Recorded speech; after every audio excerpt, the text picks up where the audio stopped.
Hey everybody, welcome back to Chortle Cast. I hope you're having a marvelous day.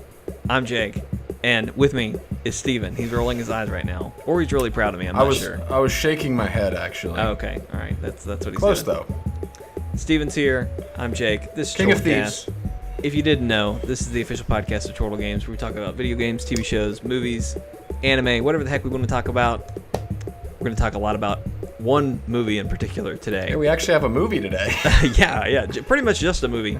This podcast is going to serve as our Captain Marvel review, impressions, discussion, video, whatever you want to call it. We're going to talk a lot about Captain Marvel. So if you haven't seen Captain Marvel yet, I'd maybe encourage you to go see it, or I don't know, because we're going to talk spoilers. We're going to go through the whole nine. Yeah, it's going to be a no-holds-barred discussion. A large discussion, because I don't know if this would come to a surprise to anyone, but me and Steven have very differing thoughts on it.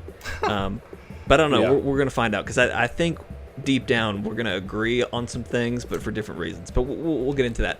Before we do that, we're going to talk about some other things. We're going to talk about EA announcing their plans for E3. We're going to talk about Labo VR, and then we're going to talk about some Division stuff that you can do with your Amazon Echo if you've got one of those. Those are going to be real short right here at the top, probably 10-15 minutes, and then we're going to jump straight into Captain Marvel, all things Captain Marvel, and that's going to be the majority of this podcast. So if you're here for that, skip ahead a little bit. If you're here just normal, thanks for tuning in. If you're watching this live, I'm sorry you can't skip ahead, but that's how that goes. All right, Steven, you ready? I'm ready. Let's do it. Let's dive in. So let's talk about EA at E3. So EA has been doing EA Play for the last 2-3 years, something like that. And it's basically their event that's separate from E3, but it takes place in LA, and it takes place like 2 days before E3 starts, technically. So it's separate from E3, but it's E3. Right. It's not separate. Yeah, it really isn't. It just doesn't happen in the same They've place, always kind of been doing their own thing, but they've still done a press conference the last couple of years. They've still basically, like you said, they're basically at E3. Well, this year they have confirmed that EA Play is going to happen from June 7th to June 9th. There's going to be a kickoff event on the night of Friday, June 7th. Tickets are coming, yada, yada, yada, whatever. But they're not doing a press conference. They are going to skip the conference, and instead they're going to be replacing it with, quote, multiple live streams that will air during the first 2 days of the event. So ideally, it'll be a Anthem live stream, or a Sims live stream, or the Sports Ball video game. We'll probably live get stream. a lot of this new Star Wars game, at least, because it's getting a debut next month. The Star Wars live stream. So, so that's what they're doing. Steven, what do you think about that? I called it. I said this would happen. I said that E3 was going to change, and I ultimately don't know how I feel about it. I think it's annoying that we're moving away from that everything in one place kind of aspect. Because the great thing about E3 in the past has been you go to YouTube, you go to Twitch, wherever, and you look up live E3 coverage, GameSpot, IGN, all those places, they've got you. Like if there is an E3 thing happening, they are live with it. They are right where you need to be. And now with everything being so isolated, I don't know if we're going to have that kind of media coverage anymore. And that's, like you said, that's the great part about E3 is it's a week that, in very rare times, like I don't watch esports, but like there's the Splatoon tournament and the Smash tournament that happens at E3, and I watch those because it's part of E3, and so I come home and just like you said, start watching the broadcasts from IGN or somewhere else, and that's what I do all week long is I just watch video game stuff. That's how it is for me. It's always start with the press conferences, get hyped about the games that are being showcased on the floor, and then watch the floor coverage for the next 4 days. Yeah, exactly. And I just don't know if that's how it's going to be anymore. And I do not understand why, other than maybe hubris, why everyone thinks, hey, we're such a big deal that we're going to break away from this free publicity to expect people to come to us as opposed to maybe watching other coverage. Yeah. It's the stupidest thing. EA had their platform where all eyes were on them. That is how EA, like the EA Play, EA Access, whatever it was called, their press conference, that is how it worked. All eyes were on EA. They had that opportunity to really show up. And so my only guess now would be that maybe they're going for more of an intimate kind of deal to where they can show the games more in depth through a live stream, show more gameplay, questions with the devs, maybe something like that, which would be cool. But I just don't want them to think that they have the clout to be chosen for coverage over somebody else. Right. Well, and see, like, that's what. So I do think this is a smart move in some ways, because EA, when you think of EA, the first thing that comes to my mind is sports games, FIFA, stuff like that. Yeah. That's the first thing that comes to my mind. The next thing is Star Wars. And then I remember, Anthem is with them. The Evil Within, I think, isn't that with them? No.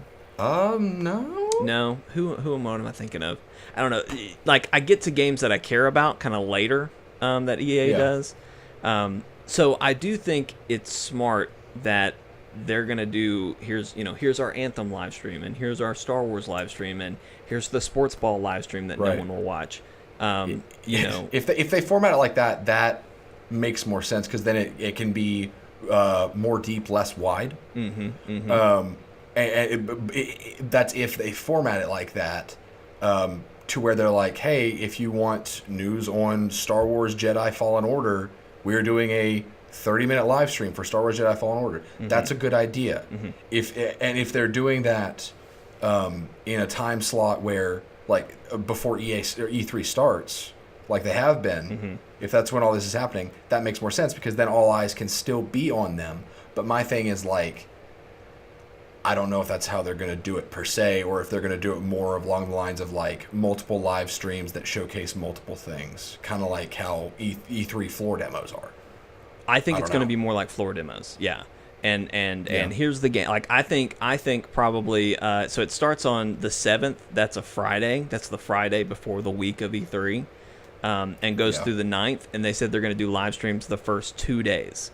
So in my head, this works one of two ways. Either they're going to have like 3 big live streams between those 2 days, or they're going to have like an hour-long time slot for Anthem, an hour-long time slot for Sims, an hour-long time slot for Star Wars or whatever across those 2 days, which could be cool as like a gamer. That gives you the time of like, oh, let's see, I don't care about Sims. Anthem's going to be at 9. I'll come watch that. Star Wars is at 8. Okay, I'll catch up for that. Yeah. Like, that's going to give. It's basically being Nintendo Treehouse. That's basically what that is. Exactly. Yeah. Which as somebody who enjoys watching the 2-3 hour press conference and just getting all of it in one go, that's what I like. I don't like this method, because I want to just see it all in that 3 hours and then kind of catch the rest of the stories as they come. And like basically the press conference has always been like, here's the highlights. If you want to know more, go watch our live streams. So I hate that now I'm going to have to watch 30 or 40 live streams to keep up with everything, or just not watch anything at all and just pick and choose what I care about, and then maybe not find out about something else that I would have cared about, but I just didn't get to see it because it wasn't in a big press conference. We're going to have to do E3 in shifts this year, aren't we?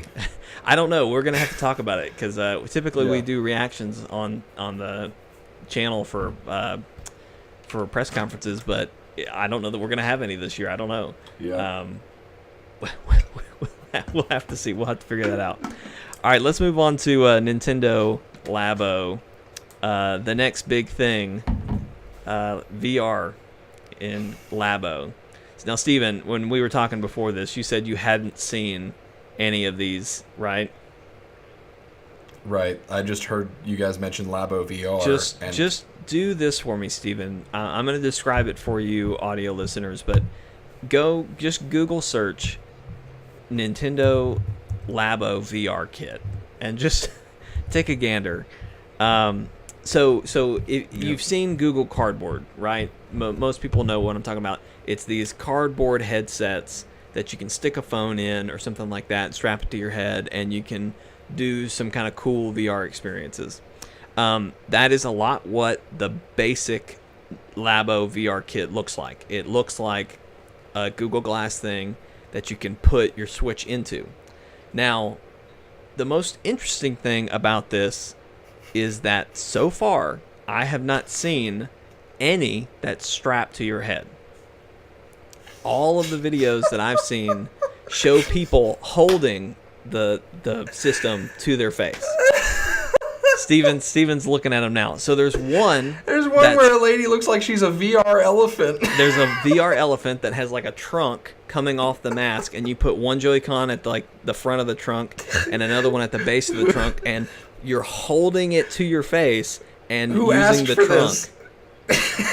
There's one where like you've got a camera, and like one of the sticks is like your grip, and then one of them does the focus adjust. So Pokemon Snap VR, how cool would that be? That would be fun. There's also one where there's a bird, and like the head of the bird is the Joy-Con, and I think the other one is strapped to the wings. So like I assume that's going to be looks like you're looking up a bird's butt. He's basically looking up the bird's butt. Yes, that's what it looks like.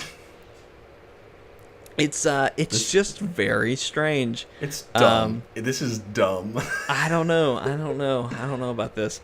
I like the idea of VR coming to Switch, because I really like this idea of just put the Switch on a headset in front of you, and just and like disconnect the Joy-Cons, and suddenly you've got two Move controllers. Like, talk about the most accessible VR like out there. Period.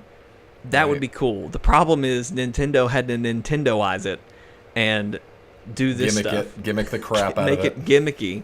So I don't know. I want VR to come to the Switch. I'll tell you why they did it that way. Like from a practical stance.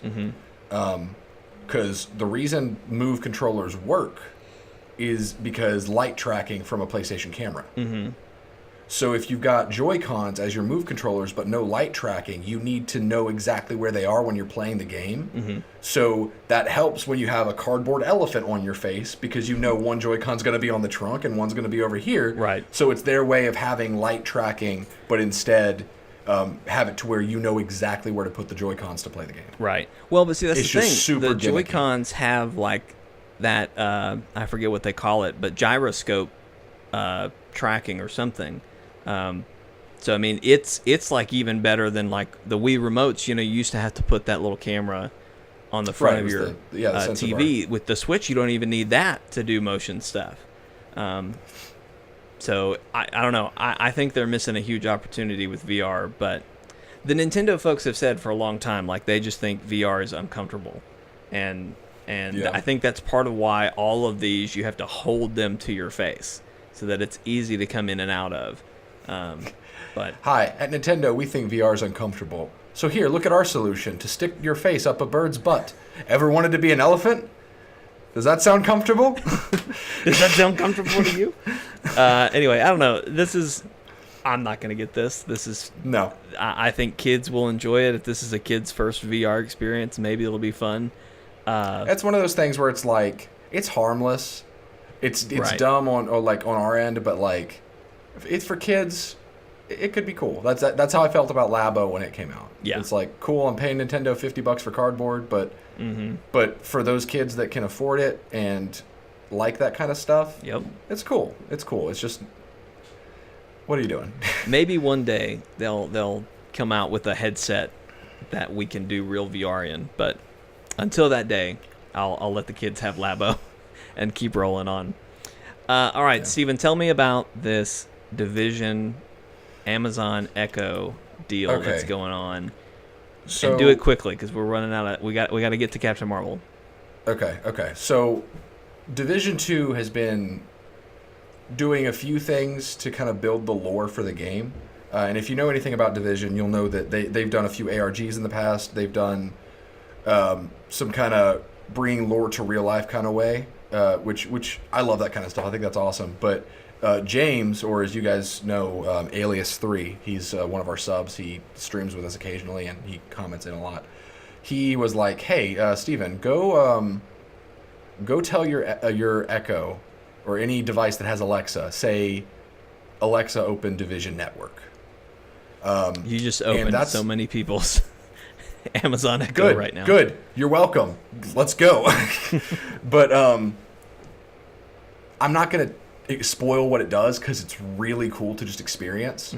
But it basically adds on to the lore in a way to where it makes you kind of feel like a Division agent, and kind of gets you hyped on what's happening in DC.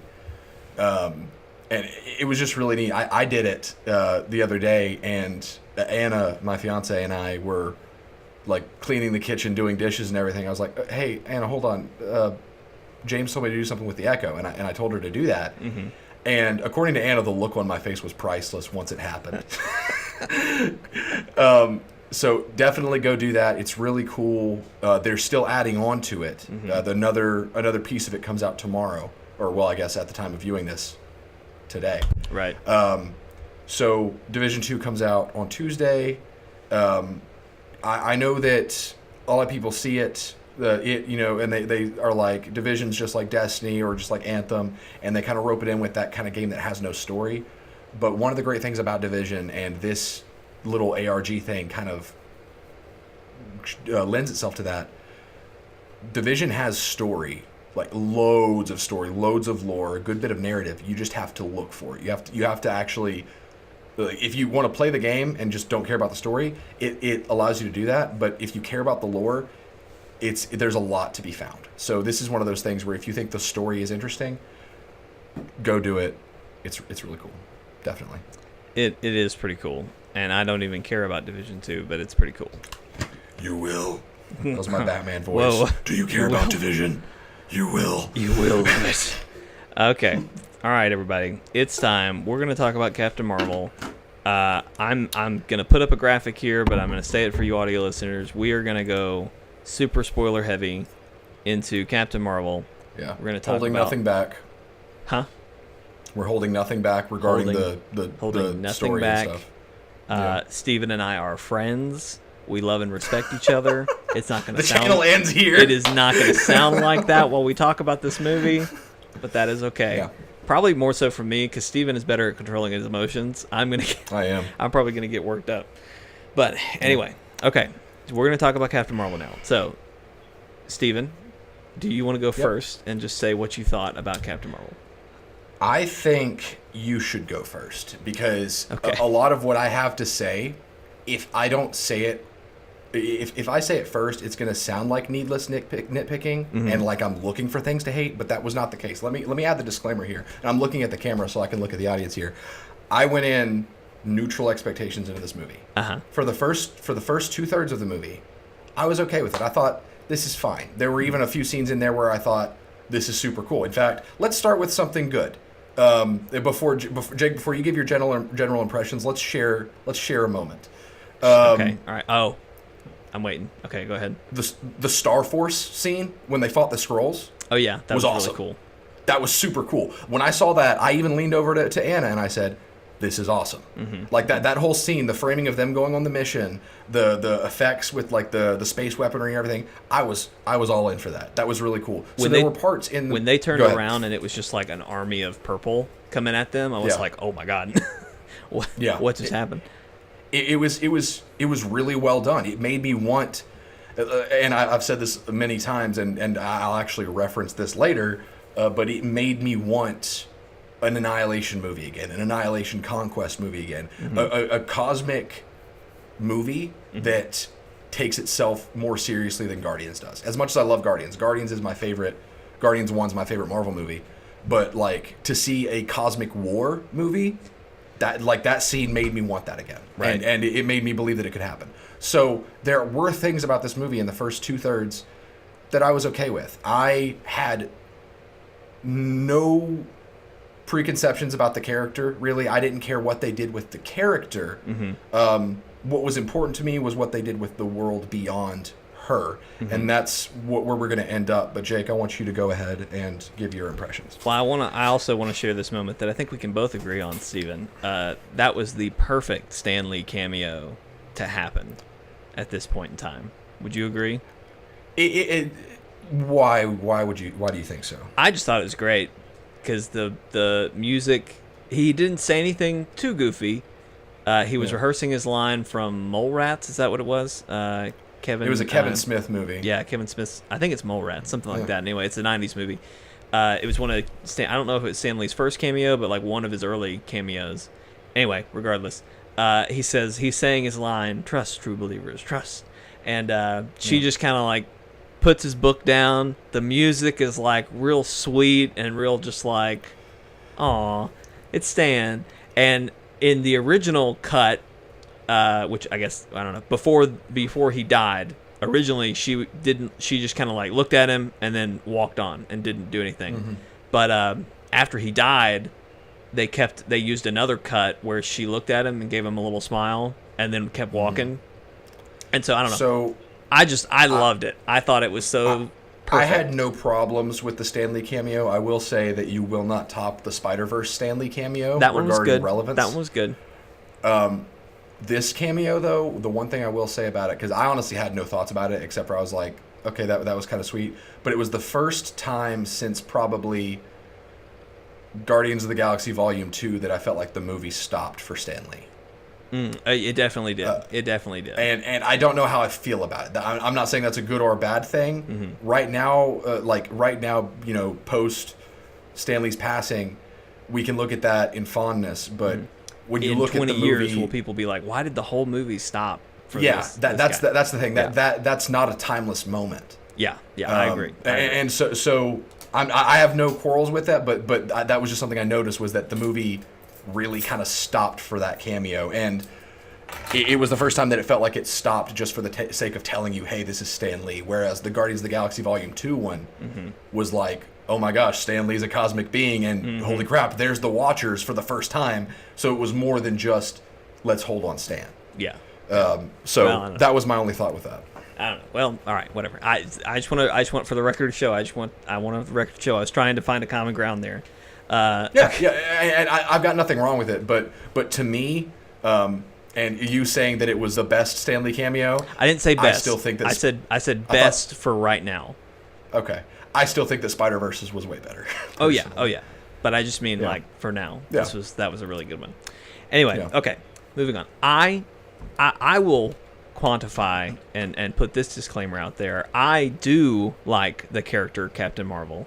And I was going into this movie with high expectations for that character and what they would do with her. And I had high expectations for Brie Larson and all this and that. So I came into this movie wanting to love this movie, and I did love it. I really, really liked Captain Marvel. I really, really liked Brie Larson. I thought the movie was fun. I really enjoyed it. I thought it was funny. I thought it was fun. I really liked her power sets and what they did with her as a character. I'm really happy that Goose is in it. In the comics, his name is Chewie, but they changed it to Goose because Chewie, like Chewbacca, they didn't want any confusion. They could get away with that. But they could get away with that legally. I know they could have. But they decided to go with Goose from like. Oh shoot! What's that movie? Top Gun. Top Gun. I wanted to say Tailspin, but that's a different pilot movie. Definitely not. Different pilots. Anyway, I really enjoyed it. My complaints, and this maybe we can jump. This is a jumping off point for us to talk about Woodway. Like if I had to rate it, I'd give it like a 7. Okay, that's like I thought it was really good. I didn't think it was like the best Marvel movie ever. In fact, I thought a lot of it felt a little disjointed. Namely, like I thought Nick Fury and Captain Marvel were great together, but by and large, he felt out of place in the whole movie. Yep. That's one of my things. Yep. To me, he felt out of place, and especially I love Phil Coulson, and I wish he was back, but like he really felt out of place. And part of that was just his them making him look young again was a lot. Didn't look quite as good as Samuel L. Jackson's looking young again did. So let's go into that then, because Nick Fury was kind of one of my, I guess, top 5 complaints. First of all, they made Nick Fury in this movie a sacrificial lamb character to make her look better. Because I get it, this is in the 90s, this is before Nick Fury becomes the big top guy that he is, but they make him, in a lot of parts, he helps, yes he does, and he's got skills and everything, but whenever he's next to her, they make him look like a complete doofus. I don't know about complete doofus, but a doofus. They made him look like a doofus. Compared to what he looks like now, yes, I'd agree with that, but I don't think he was necessarily a doofus. Well, like, even the part where she was like, you called for backup, and he was like, my bad. Like, that was awful. That was, like, that was so not Nick Fury. And I know it's like, but Steven, it's the origin of Nick Fury.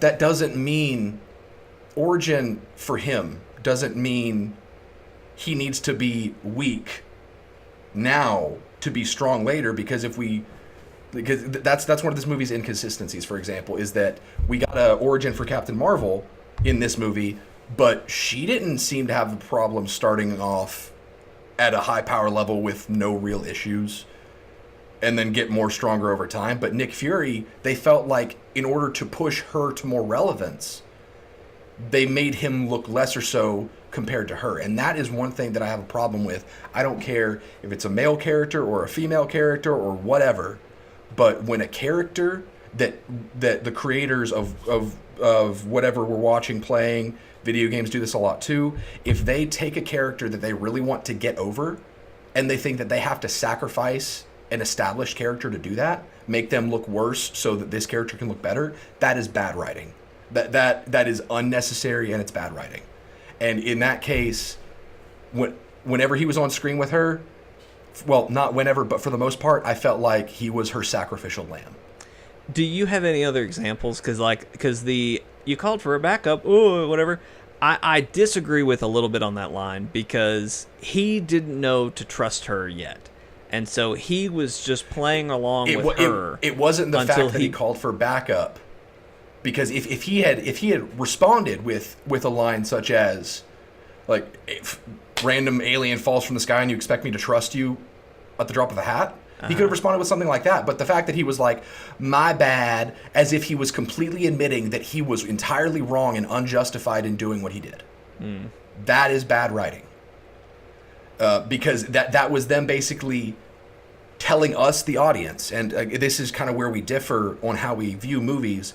I tend to see what the studio, when the studio is trying to make me think something. And I don't like when that happens. And that was the studio saying, oh, Captain Marvel was right, Nick Fury was wrong.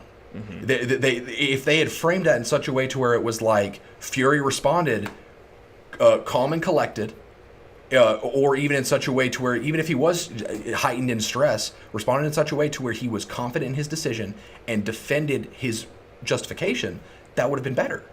But they didn't do that because they felt like they needed to sacrifice him and his motives to get her over. Does that make sense? It makes sense. I just don't agree. But we can roll on from that. I think more so it was funnier for him to just be like, my bad, than to have him say something.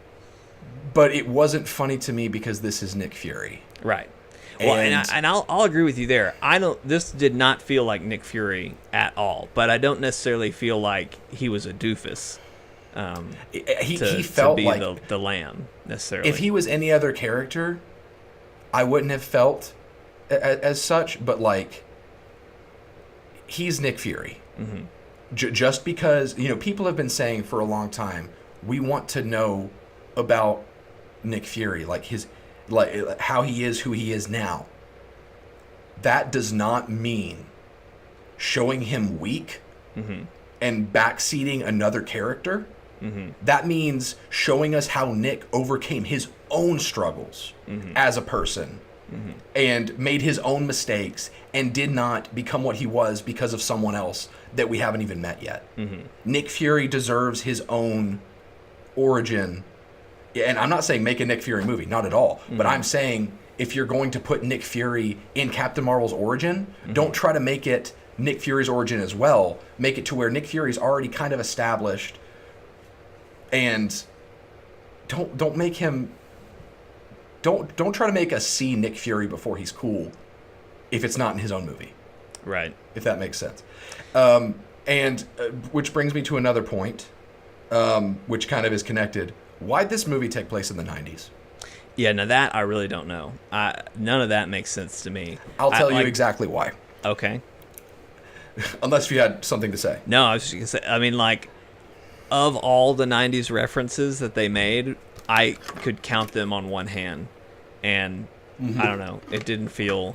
Like, I know a lot of people talk about, like, oh, the music, was really great. Like, yeah, there's a couple instances. Blockbuster, Radio Shack, and then the load times are really the only things that... The reason this movie took place in the 90s is because they felt like they needed... And then, again, this is a studio thing, I'm assuming. They needed to insert her into the origin of the Avengers, into Nick Fury's origin, as someone who was integral in such a way to where it felt completely forced. For example, one of my bigger complaints, and it seems small, Carol Avenger Danvers. Yeah, yeah, I didn't like that. That's a problem, because we have a guy who was the first Avenger. His name's Steve Rogers, and he had his movie in, like, what, nearly 10 years ago? Right. And what they were trying to do was they were basically trying... Because I assume the reason they did this is because we're about to lose Chris Evans. They wanted to make you think, oh, this whole time, this character that we're about to have on contract for a while has actually been more important than Steve, and that's bogus. To make her the namesake of the Avengers is to spit on Steve Rogers and on kind of S.H.I.E.L.D. to begin with. It felt so incredibly forced. And also, them inserting this into the 90s was, of course, their way of doing like the whole Nick Fury thing, making it seem like she's been this important because she's been Nick Fury's ace in the hole, which I would be fine with that. But I'm going to, I don't know if I'll do this now, but maybe later. I'll give you an example of how it should have been instead of being in the 90s, but we'll get to that. Okay, let's come back to that. Okay. One more thing regarding that, real quick. And you, if you need me to stop, you tell me. Get to the point. No, we agree for once, so I wanna provide some backup to you. But go ahead. Okay. And again, I look at this. If it hadn't affected the universe in a lot of retcon ways, I would not have been so hard on this movie. But once they started doing that, that's where I was like, okay, you need to stop. For example, in Avengers, when they find out Nick Fury was making alien weaponry, like from the Tesseract, and they're like, explain. And he just points at Thor and he says, it's because of him. Once he dropped from the sky, everything changed. And that was in, 2009, 2010? And so we're supposed to be made to believe that S.H.I.E.L.D. as a whole, including Nick Fury and all of the people that knew about the Skrull invasion and Captain Marvel, the Kree and all that kind of stuff, just forgot. Or they were keeping another secret. That's lame. So, again, another retcon that felt forced. And so I think that the movie should have taken place post-Avengers. And I'll explain why probably later. What would have been cooler is if it had been her taking on the Kree and Skrull army. She talked about at the end of this movie, like, I'm coming for you, high intelligence or whatever. I'm coming to stop you and put an end to you. That's the movie I want to see. Like, this would have been a fine Captain Marvel 1, but I want to see Captain Marvel 2 where she does that before I will tell Avengers. We can touch on that later. Do we want to move on to the next criticism that I have? I want to take a step back, and I want to agree with you. I completely agree that she felt out of place just as in general to the larger Marvel universe. I didn't like the Carol Avengers Danvers or whatever. That was a bit on the nose. I didn't. Like I've already mentioned, I felt like Fury was kind of a little out of place. There was something else you had just said that I wanted to just say I agree with, but for the most part, I agree with you. She felt a little out of place. But okay, let's move on to the retcons. What were some of the other things you were frustrated about? The scroll. Okay, yeah, let's do that. Okay, I know what Kevin Feige said, so don't at me with that. Don't at me with, oh, the scroll could be good later.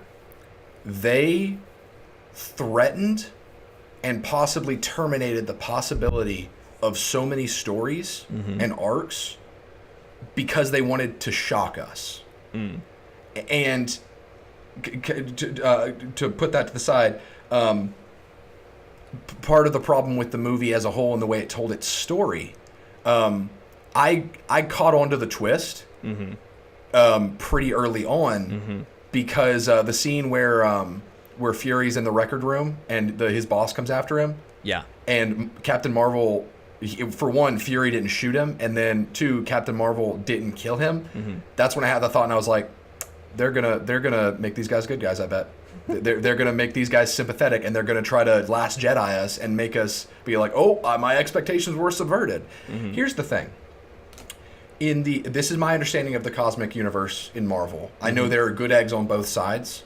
Right. I don't have the whole story, but in the Kree-Skrull relations, they both suck. Right. Oh yeah, they're both. Neither are sympathetic, and they both are at war, and they're both causing issues for everybody. Now, how much more interesting of a movie would it have been? Like you said, and this is where I'm going to touch on two bad guys, a two-sided war, and even like. Don't make the Skrulls good guys just because the Kree are bad guys. Make the Kree bad guys. Yeah. And keep the Skrull as bad guys. That is comic accurate. And this is one of those things where it's like, well, adaptations. This is different, okay? Spider-Man, for example, take liberties with Spider-Man. We've gotten 2 previous Spider-Man cinematic experiences. This is the first time we've seen the Skrull and the first time we've seen Captain Marvel, which, again, indifferent on the Captain Marvel stuff. But if you're going to do a first iteration, you need to do things like this accurately. Otherwise, it's an insult to wish fulfillment that we're looking for. Secret Invasion? I want that. And I will say this, to the movie's credit, this is a plus I have for the movie. The shape-shifting scenes with the Skrull, like great.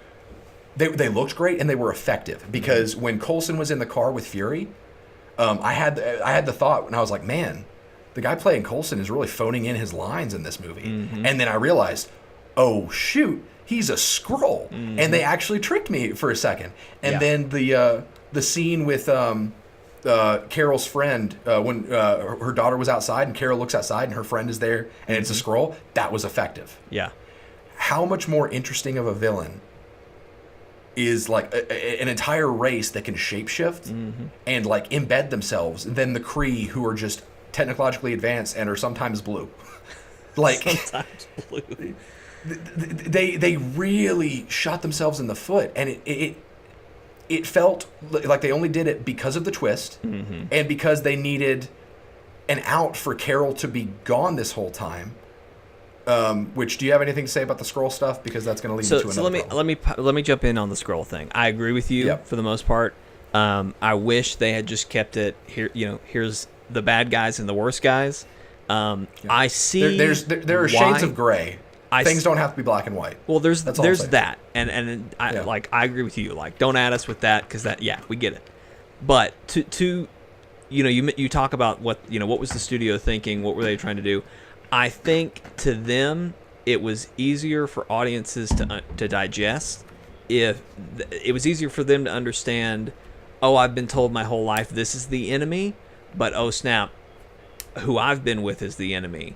And I think they probably thought it was more digestible and easier for audiences to get if the Skrull were good, quote unquote, and were then victims. Now, then don't use the Skrull. Say again. Then don't use the Skrull.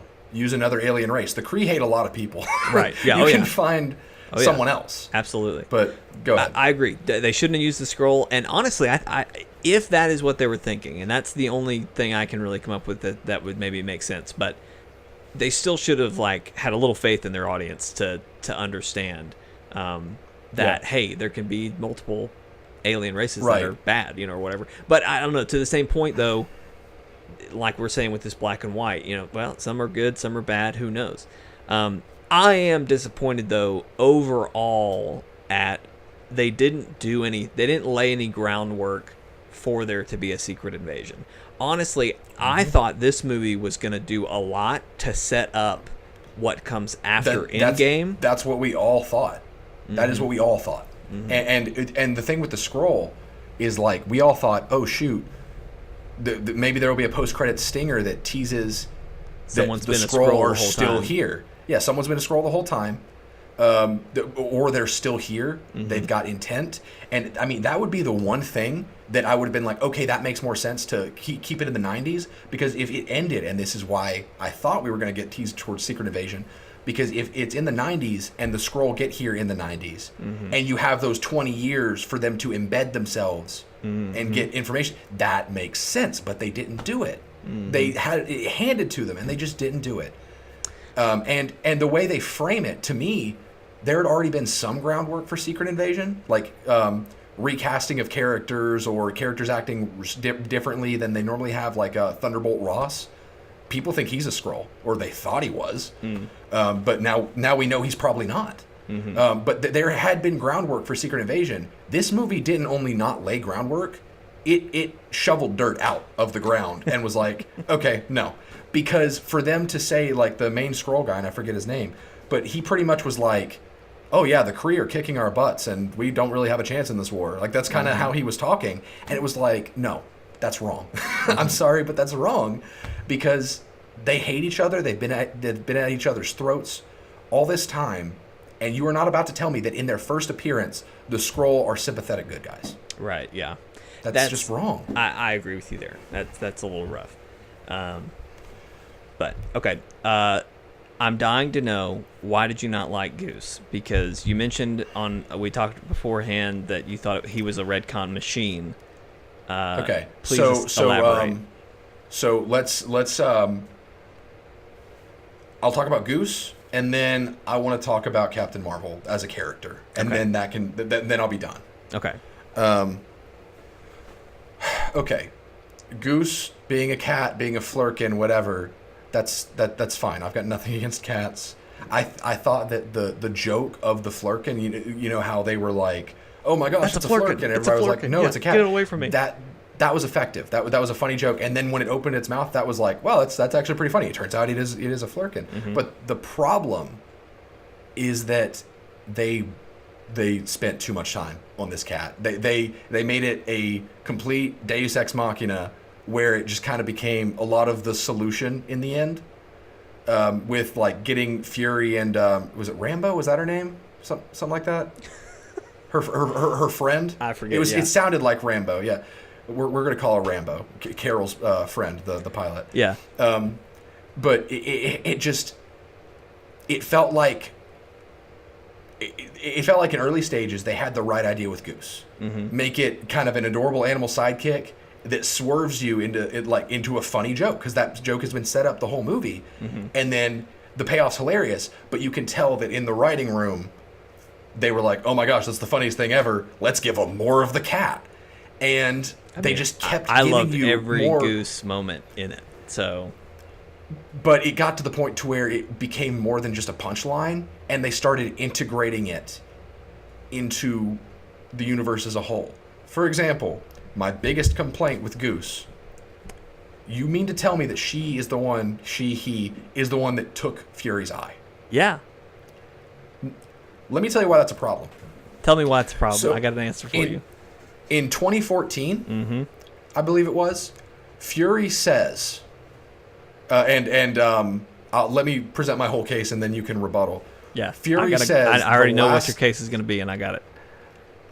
The last time I trusted somebody, I lost an eye. Yeah. And since then, we have been like, I want to hear that story. I bet that's a serious story, a serious situation that gave Fury trust issues. Yeah.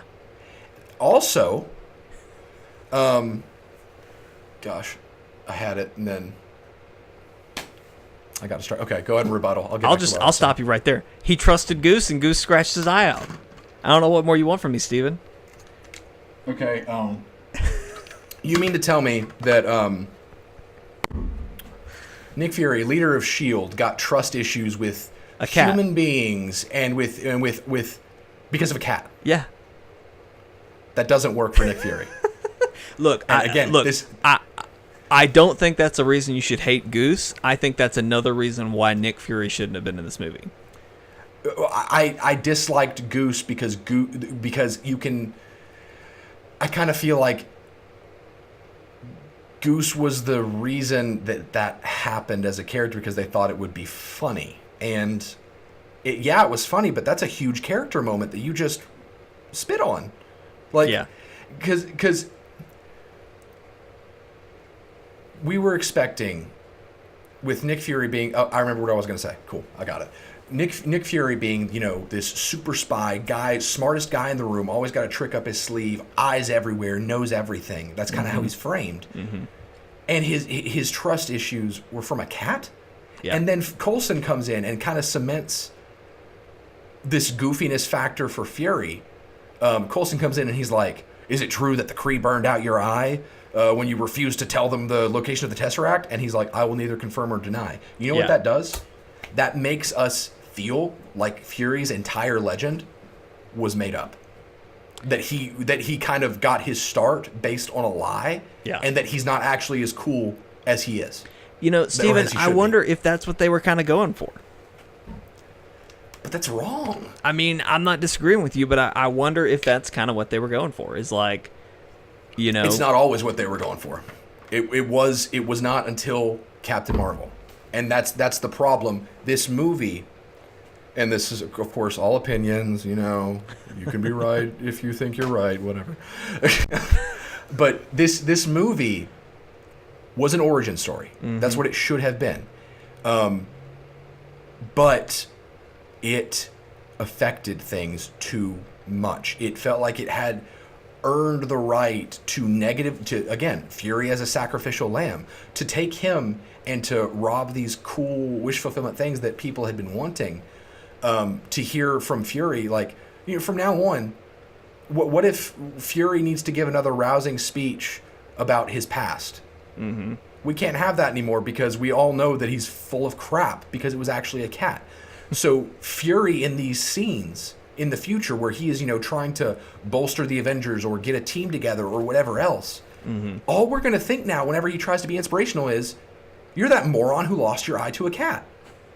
It makes him less effective because they wanted to give you a joke. And Captain Marvel, in my opinion, did not earn the right to do that to a character that is so important. Yes, it's funny, but it's like this. You're literally just like, okay. There's a saying, Jake, when it comes to nitpicking. Yeah. When you're looking at a puppet show, don't be frustrated that you can see the puppeteer. Uh-huh. Be frustrated that the puppet wasn't interesting enough that you weren't paying attention to it. Mm-hmm. This movie, in my opinion, was doing that, but also the puppeteer kept showing me a picture of the Marvel Studios logo peeing on Nick Fury's corpse. The puppeteer kept drawing attention to itself, not trying to get us to pay attention to the puppet, but in this way, it was as if the puppeteer was trying to get us to draw attention to the puppet, but we could clearly see, oh yeah, the puppeteer is trying to point at the puppet, that warrants more nitpicking when you can't get me so invested in this story that I forget the rest. Right. That's why nitpicking happens, is because there's lack of investment. Right. And I didn't have much to nitpick. You'll notice I haven't had too much to say about the first 2/3 because I was relatively on board. I was kind of bored, and I'll get to that when I start talking about Captain Marvel as a character. Mm-hmm. But when they started bringing attention to the puppeteer, I started having major problems because it affected things that it didn't have the right to affect. All right. I understand your complaints.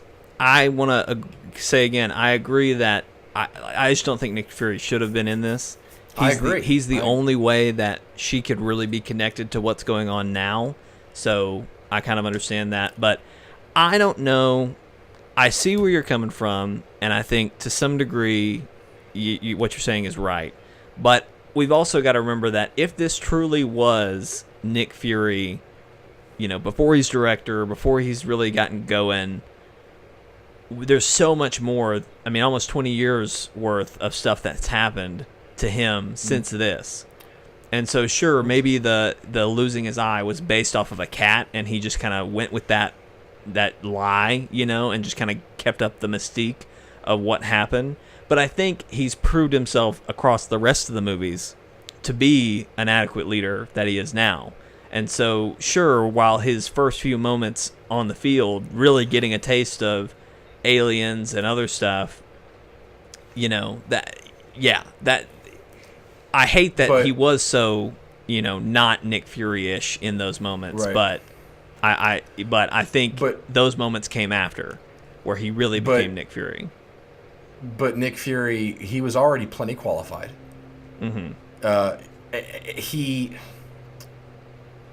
What they did with Nick Fury would have been like making Captain America's origin take place in a completely different movie that wasn't his own, and making him out to look like someone who didn't deserve the serum, in a way. And it's, I know Nick Fury isn't a main character, but he is a crucial character. And I'll tell you right now, they forced that connection between Fury and Captain Marvel. That was the most that was the least effective, in my opinion, way to connect Captain Marvel to what's happening now. I'll tell you right now, off the top of my head, more effective way.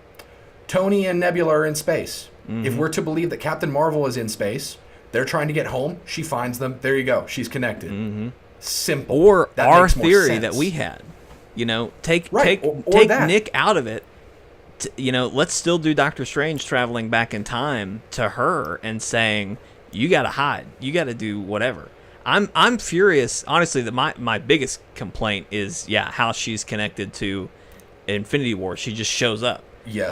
I'm furious at that. And we are made to believe, and I said this to someone who I was talking about pros and cons with the movie about, we are made to believe that she has been in space for 20 plus years this whole time, has not aged a day, and then she just shows up, no time travel involved, and then she says, where's Fury? Tell me, Jake, in that scene, we've got Banner, Black Widow, Steve Rogers, War Machine. Who of that group of people is going to say to her, wow, you haven't aged a day? Yeah, no one. No one, because they're not going to explain it. Because they thought that was 20 plus years was not enough of a justification. Like that felt like the weakest place for her to be this whole time. Absolutely. I've said for a while since we've seen the trailers, I was like, I don't know, maybe Captain Marvel will just go off to space at the end of her movie, and maybe she'll pick up with Tony and Nebula, and that's how she'll connect. But no, they didn't even do that. That would make so much more sense. Like give us a Captain Marvel movie that doesn't even take as much place on Earth. Give us a movie where do what Green Lantern did. I know everybody hates Green Lantern, but give it roots on Earth, and then take her to space to deal with Kree-Skrull relations. That's better. Yeah, I don't know that. I don't like how she's been connected to what's happening now. And I really hope, I don't think they're going to do it, but I really wish they would explain, how, I don't know, because I'm afraid they're just going to be like, oh, she's part Kree, so she's, she doesn't age as fast or something. That's what they're going to say. But it's like, we couldn't have but that's put kind her in of the a quantum big realm thing or let her for hide. them to just. It seems like kind of a big thing for them to just brush off. Like, one of the things in Infinity War that I had a problem with was when Thor understands Groot, and they're like, "Oh, you speak Groot?" And he's like, "Yeah, it was an elective on Asgard." I was like, "Okay, that's dumb." Yeah. And her like Thor speaking Groot, okay, that's fine. That's a joke, not too important. But her not aging a day, that's a character detail. Like, well, that's... but not only that, and maybe who knows what Doctor Strange was really talking about now? Maybe he was just saying that in order to win, we have to lose first. But like, if Captain Marvel was so important, how, like, it's luck, Steven, that she didn't get decimated. Yep. I mean, at this point, it's sheer luck that she wasn't decimated too. To be fair, that's actually one of my pros about the movie, is the fact that her involvement is in a way sheer luck. Because now think about it. I was afraid that Endgame was like the first 2 acts were going to be, we need to find Captain Marvel because she's the only one who can do this. Now it looks like she's going to be connected from the beginning. So she's not a MacGuffin anymore. She's just part of it. So she stops becoming the solution and she just is part of the team. I prefer that personally, because now the movie has more room to tell its own story and not depend on this character we barely know. Yeah, but I still think she could have shown up at the beginning in a way that makes more sense. But we still have to see that. 100%. 100%. I completely agree with that. I think it's stupid, their excuse, but I am, the one positive about it all is that I'm glad that we now know she's probably the one that was digitally removed from the trailers. Oh, yeah, absolutely, absolutely. And I really hope we get a trailer in the next week or so that is like the last trailer, and it shows her with the Avengers, is what I want to see. But so last thing. Yeah, so let's talk about her, the Captain Marvel character, and then that'll kind of be where we wrap. I don't have an issue with the casting, but I have an issue with how they wrote her. Okay. She was boring to me. Okay. And by that, I mean, they spend the whole movie, Jude Law is saying to her, like, oh, you need to control your emotions, control your emotions. That can be a powerful message that, you know, sometimes emotions aren't meant to be controlled. They're meant to be harnessed. That's powerful. But her performance was so robotic and emotionless in most of the movie that it was like, it feels like you're just saying it and you're not showing me any of that. For example, if she was as hot-headed as Jude Law was making us to believe, to make that message important, in the scene where she and Fury are sitting in the room and he's like doing all of his spy stuff and she shoots the door later and he's like, you just sat there and watched me play with tape, and she was like, oh, I wanted to see what you could do. That's the most cool-headed, like, neutral response to that. And it's like, who needs to control their emotions? Like, right. And so it was a lack of consistency, and it felt like they wanted to make her fairly blank slate because it felt like the message was more important to the character to them in this right, and it felt like to them, to whoever wrote the movie, her power was more important than her personality. And that's, I'm sorry, but ask most people if they like Superman or Batman better. They're going to say Batman because he's got more personality and depth. Superman, in a lot of ways, they've made more human stories with him, and they're great. But, like, in the past, they focused on his power more than the man. And in Captain Marvel, they focused more on the power and less on the woman. And so these moments where she's getting her memories back, or she's being told, control your emotions, and she's like, I don't want to control my emotions, all that kind of stuff, it means nothing because I haven't seen that struggle. I haven't seen how that applies. And so it just feels like I'm being told, oh, she needs to control her emotions. And I'm over here, are you sure? Like, she seems fine. She seemed fine the whole movie. Do you have anything to touch on with that before I move on to the next point? No, but I'm glad you brought it up the way you did, because I loved her personality and I loved how she acted, but I totally see your point of this whole, you know, from the very beginning of the movie, they're talking about control your emotions, you know, you're too wild or whatever, and she was normal, you know. But I also took that as like, oh, you're some alien man who wants an unrealistic expectation of me, and even though I'm doing a good job at it, you know, you just expect me to do more, is what I took it as, and I just moved on. So I totally see what you're saying, and like even sitting here listening to you, I was trying to think of a time that she like lost it, or like really she lost a fight because of her emotions or something. And other than just the moments with Jude Law where he just beat her, I still even in those moments I don't know that he I don't think he like she really lost emotion necessarily. I mean she kind of got upset, but I don't know. I see what you're getting at. The one there. emotion she felt when fighting Jude Law was she laughed. Once. Right. Well, and I think that was part of what he was talking about too. Was he was like, you've got to control that too. Like, don't laugh. Like, I don't know. So that and maybe that's where I got the connection of, he just wants her to be a robot. Well, to me, like they kept saying like control your emotions, and they kept giving us this message of, keep your emotions bottled up. It's bad to feel things, and it's bad to let your emotions control you sometimes.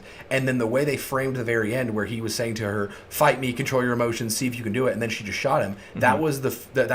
That is the completion of her arc of realizing that her emotions are to be harnessed. Mm-hmm.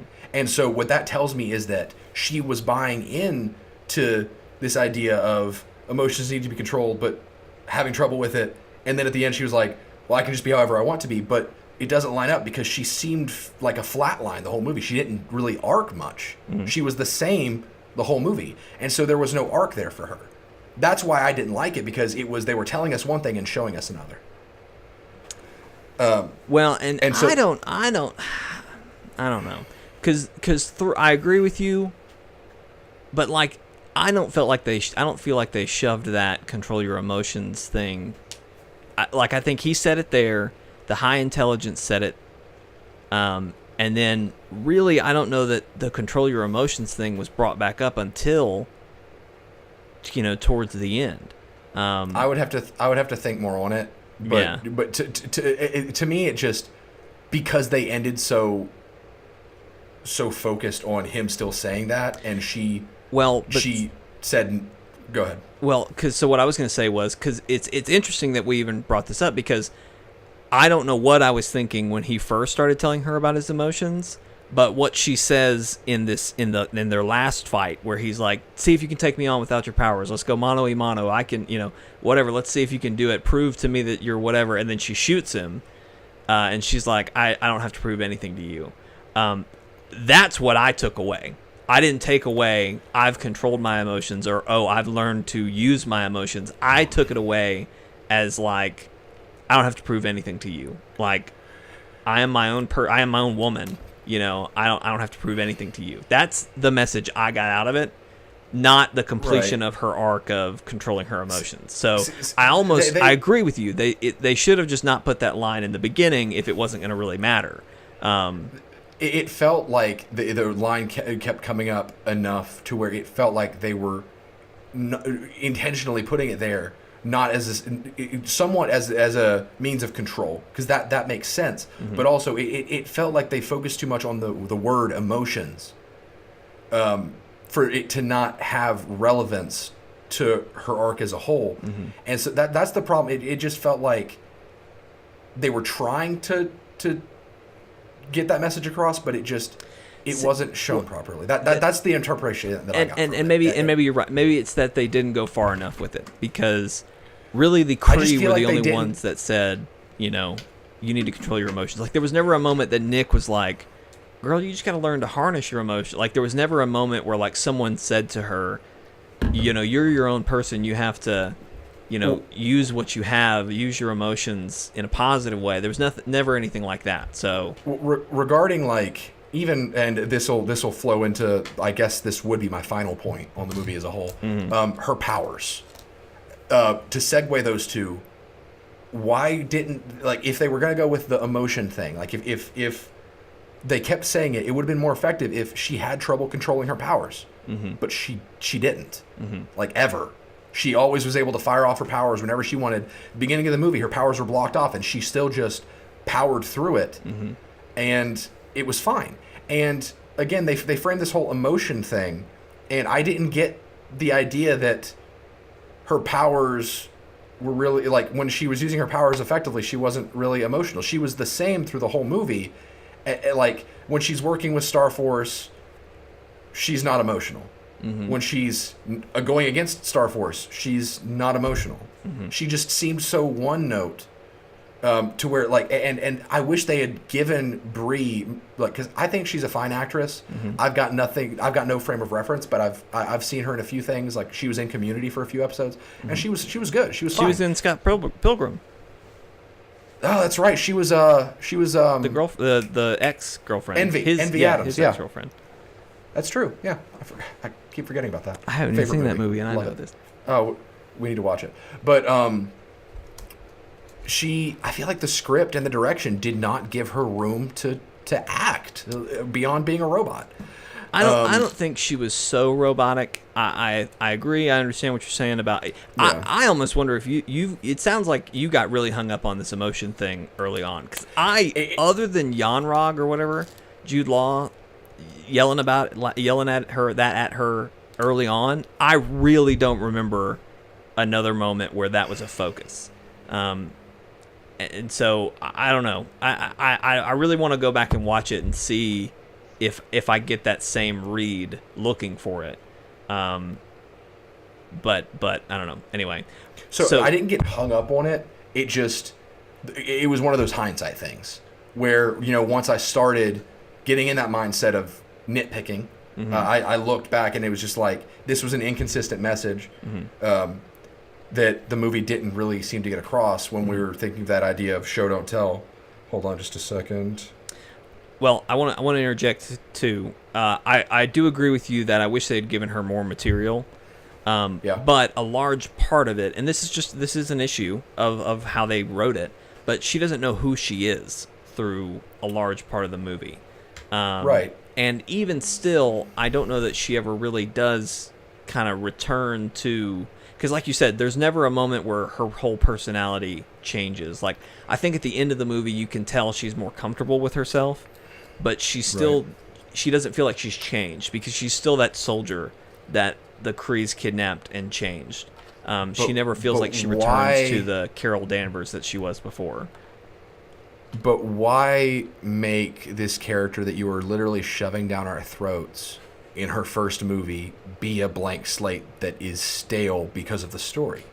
Like, I understand that's fine if she's a blank slate because she lost her memories, which that's true. But like, why do that?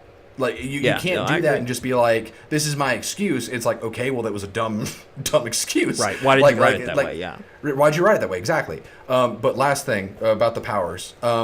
She was way too powerful by the end of the movie. And I say this because not from a standpoint of, I don't think Captain Marvel's that powerful in the comics or anything like that. From a standpoint of... This is her first movie. This is her first movie. This affects the universe as a whole because what you've done... The ship that she destroyed, which, okay, Ronan in this movie, useless. Should not have been in the movie.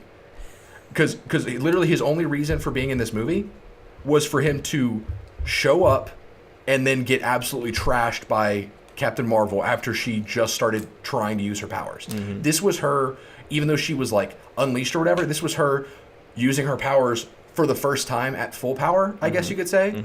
And she literally flicked everything away, and she was way too powerful. First movie, and she already can do the ship that Ronan brought was the focus of the entire final battle in Guardians of the Galaxy 1.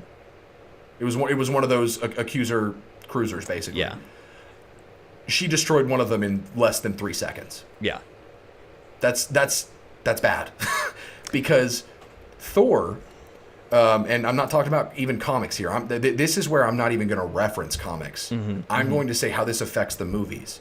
Thor has had Thor 1, Thor 2, Thor 3, Avengers Age of Ultron, Infinity War. 6 movies, I believe. 6 movies to get to the point to where he is, and it feels earned. When Thor shows up with Stormbreaker, and he wipes out all those people, and he just yells, "Bring me Thanos," that, you feel that. Because... we have been through him through this arc where he's lost Loki, got him back, lost his father, lost Loki, lost the Asgardians. He needed a win. And for him to come back full power against the guy that killed his people and his brother, that's a moment where you let them go full power because it's earned. With Captain Marvel, she was on Thor level in Infinity War in her first movie, And I saw that. I felt nothing. I felt nothing because we had not gotten to the point where I was invested enough in her struggle as a person, in the things she's been through, in the universe as a whole. It just felt like they were showing her off. And what they did was they set this standard. We now have a power level for Captain Marvel. Mm-hmm. If she is anything less in the future, that's inconsistent writing. Mm-hmm. If she's not anything less in the future, then everything else is going to seem like peanuts against her. So they like... Yeah, because you got to also remember she's had 20 years now to use her exactly powers. That was another point. And like her level of power, she wasn't exhausted afterward. Mm-hmm. She had no signs of slowing down. That was effortless for her. That's an issue. Well, so I want to jump in. So yeah. So one of my first thoughts when I saw her going binary and just like really showing everything up, one of my first thoughts was, in a movie in a movie structure, especially superhero movies, the first one is the origin.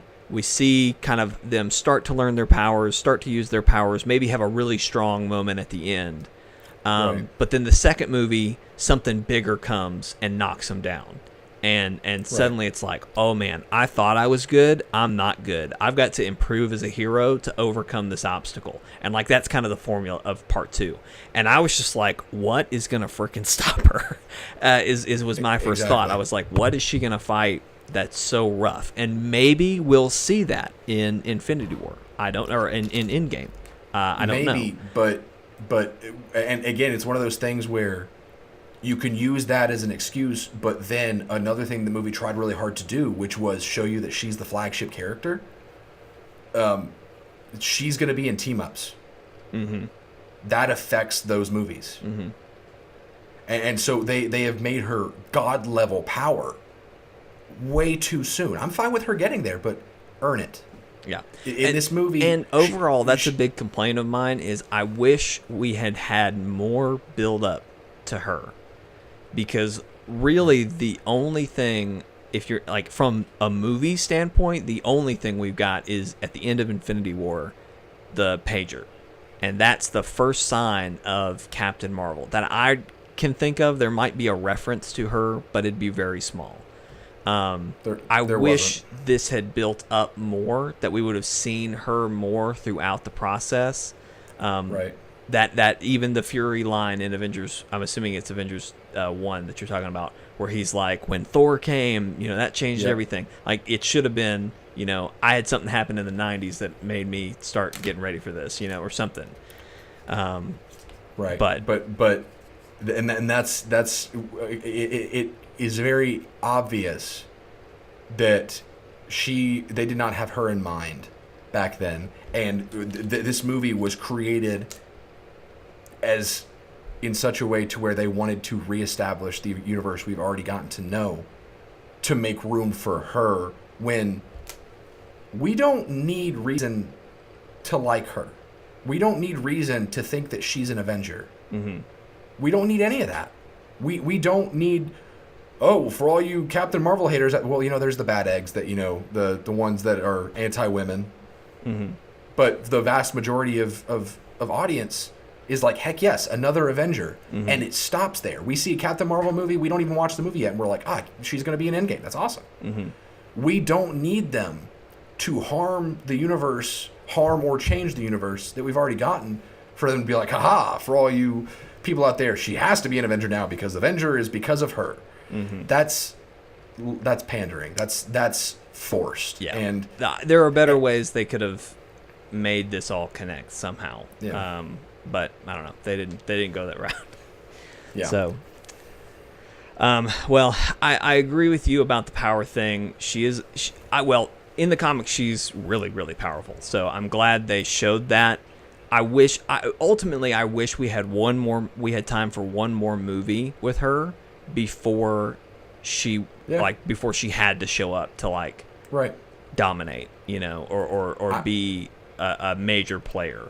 I think what they should have done is make the movie take place post Avengers. Mm-hmm. keep the Fury can be in it even if you really want to do that, but have her be his like ace in the hole secret contact weapon that he's keeping from everybody, so that it makes sense. Thor was still the first alien.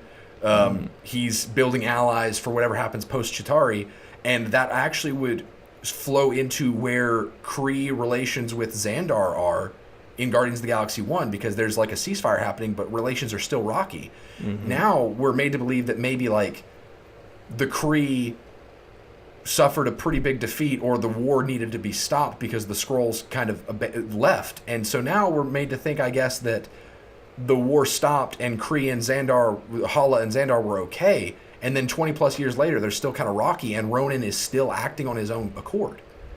That would have been better if this movie took place 2 years before Guardians. That way the world in Guardians would make more sense. Ronan being Rogue would make more sense.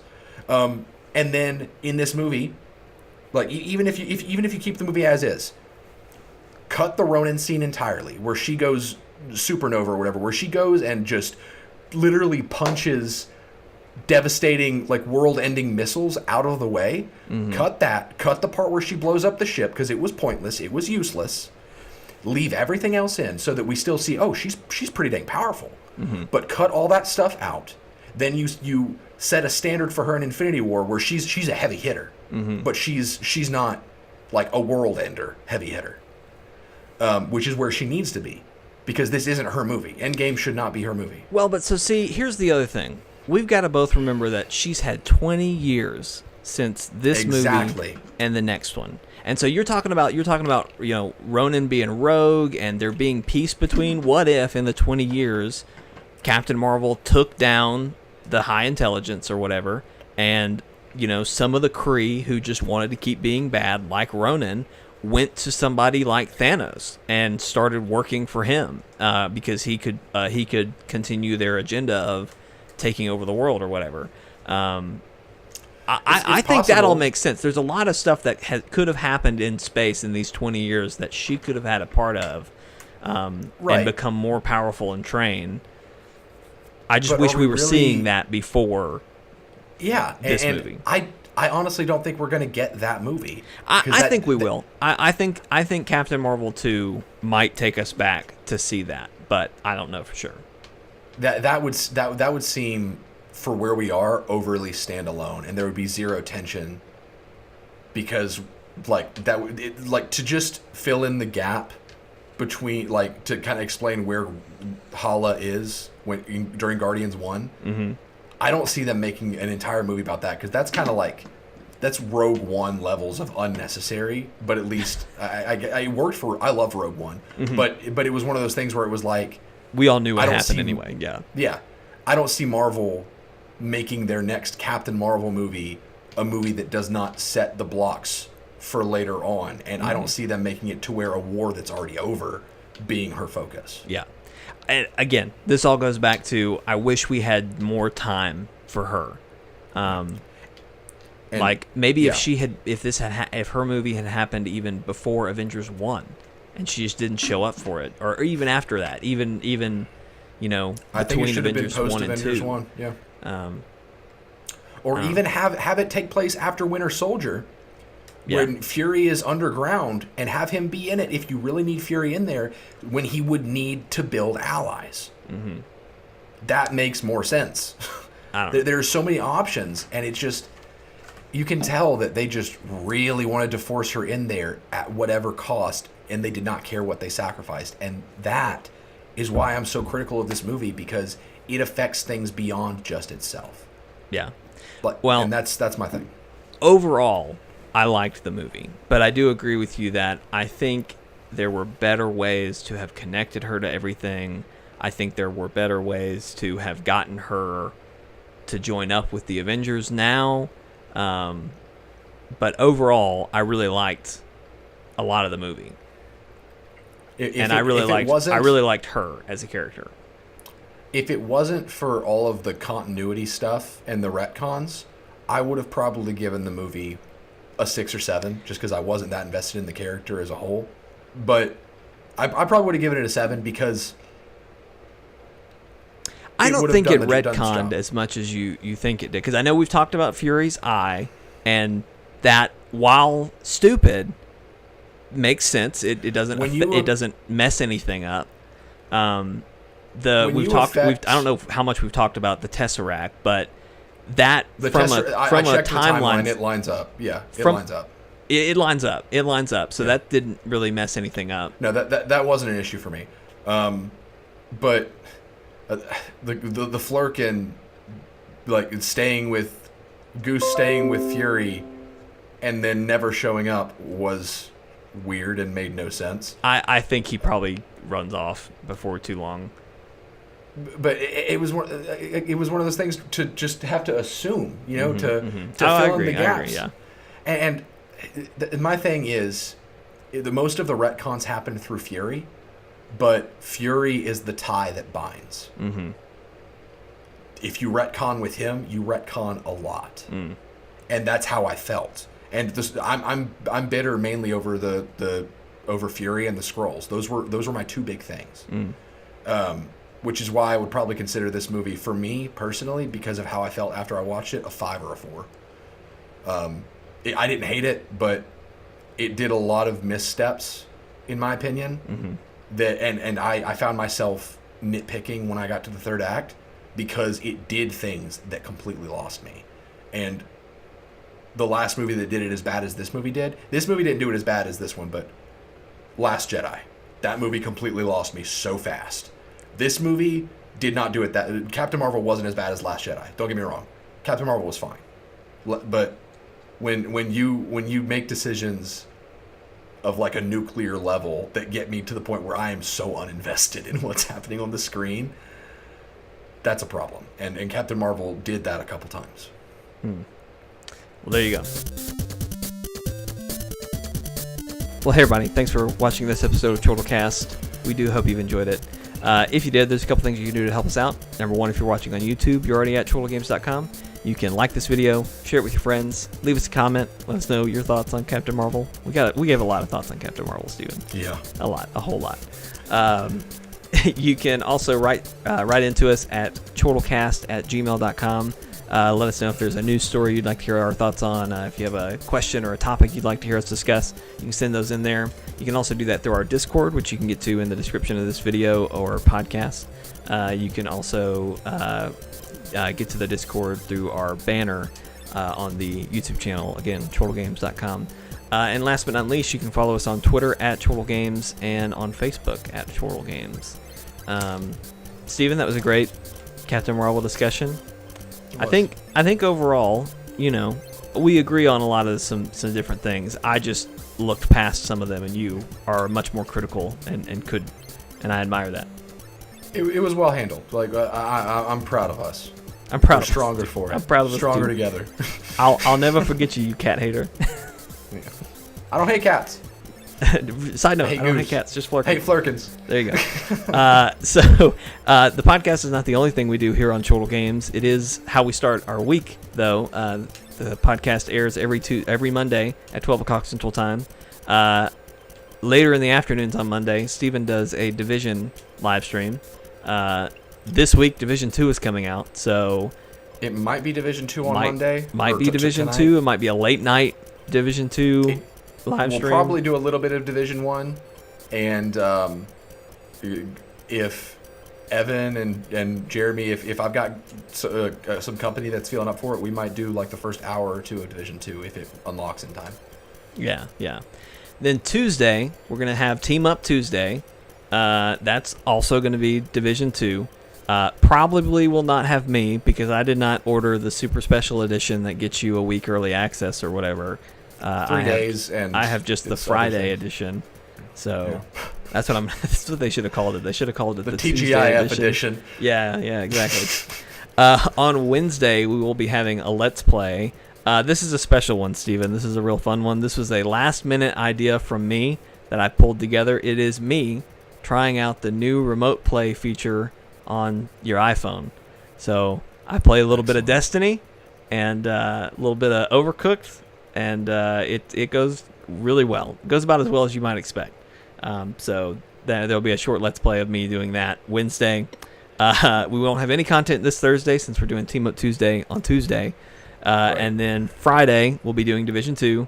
That'll be my first time with the game, so Steven's going to knock me out, drag my dead corpse across the ground, and just do a death march to get me caught up. You owe me a lot of Division. Oh, I know. I hope I don't get knocked out and dragged through the mud again. It's going to scale you up. They actually included scaling up for lower level players to play with higher level players. Okay, great. So, and then Saturday we'll have another live stream. I'm not sure what we're doing yet. We probably not Division 2. We don't want to oversaturate too much. Yeah. But we'll it might be Anthem. Maybe we'll try and jump back in Destiny or something, or we might just do a solo. I might solo something, or Steven might solo something. We'll feel it out. We'll let you know. Yeah. That's why you should follow us on Chortle Games, on Twitter, Facebook, and join our Discord, because we are always talking about what's going on. And last thing on my end, we are looking for a clan name in Division 2. I've got some great ones, Steven. We've not got... Cash for Gold made me laugh. That was good. I kind of think that... I kind of liked it. Let me look, I want to look back here. I got a couple I want to run by you. While you're looking at that, let me explain the parameters. Our tag is going to be CFG for Chortle, Friendly Fire, and 8-Bit Gamesters. Mm-hmm. So that's all 3 channels that are going to be represented. Chortle Fire Gamesters. So the tag Gamesters. is going to be... Chortle Fire Gamesters is a top contender right now. Mm-hmm. Some of us are looking for one that's more in universe. So like my brother said, Charlie Foxtrot Golf, or just Charlie Foxtrot, because that's military alphabet. Mm-hmm. Which Charlie Foxtrot sounds kind of cool. Mm-hmm. But you throw golf in there, and then it's just like, what? Yeah, we might do Charlie Foxtrot, but if you can think of any good clan names using the CFG acronym, let us know. I'm going to put a challenge out there for y'all to come up with some better ones than this, okay? Context-free grammar. Creep-feeding grinder. Cost-effective generator. Client-facing group. Cold fusion guru. Counterflow geometry. Chubby fat guys. Cash for gold. Clan Francais de la Grua, which means like clan French game or something like that, and then crazy French gorillas. Now, Steven, you're the way you explained this on the live stream last night was, just imagine you're playing the game and you see a team coming up and you go, oh no, here comes, and then enter in your thing. Yeah. I think crazy French gorillas would be really scary. Just to be honest with you. Oh no! Here comes crazy French gorillas. I've got this image in my head of when they turn and show the crazy French gorillas. It's just a gorilla holding in a French flag with a beret, and he's got a little mustache, and he's holding like a baguette. He's like gonna hit you. On guard with le baguette. That's what I'm expecting. So anyway, see if you can come up with a better one than that, folks. And on that note, Steven, thank you for being here. We'll see you all next time. Yeah. Bye. Bye.